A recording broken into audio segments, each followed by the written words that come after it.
नमामि गंगे परियोजना, इसका एक दृष्टिकोण क्या है? तो जानें।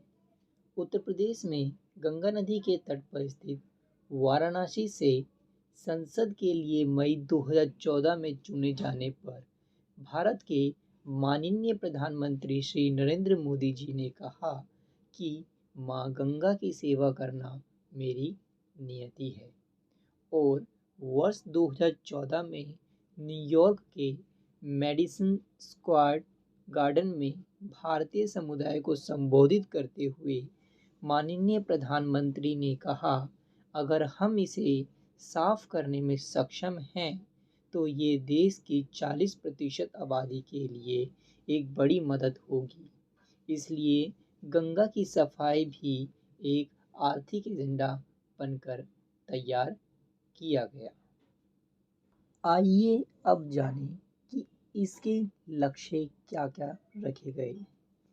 तो युवाओं और जनताओं की भागीदारी के माध्यम से एक गंगा नदी के प्रदूषण और संरक्षण की दिशा में योगदान देना और दूसरी ओर राष्ट्रीय एकता, सबका साथ सबका विकास को बढ़ावा देना इसके लक्ष्य रखे गए हैं। आइए अब जानें कि इस परियोजना के क्या उद्देश्य रहे हैं।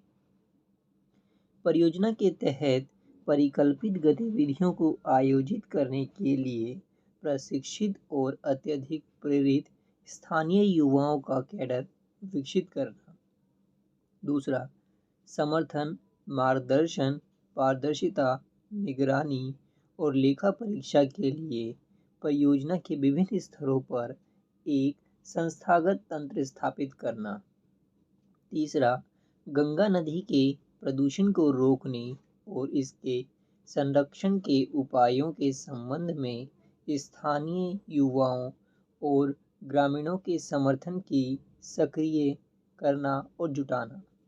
चौथा, प्रदूषित गंगा के परिणाम और प्रभाव के बारे में जागरूकता उत्पन्न करना और लक्षित दर्शकों को शिक्षित करना।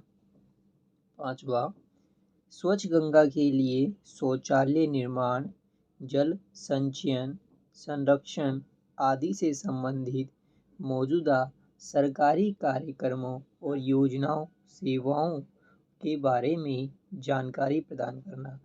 ये इस परियोजना के उद्देश्य रहे हैं। वीडियो बनाने के लिए लगी मेहनत को ध्यान में रखते हुए हमारे चैनल को सब्सक्राइब कीजिए ताकि नमामि गंगे परियोजना और अन्य योजनाओं से संबंधित और बहुत कुछ जो अभी हम आपको प्रोवाइड कराने वाले हैं उससे संबंधित आपका ज्ञानवर्धन होता रहे। So please subscribe our channel.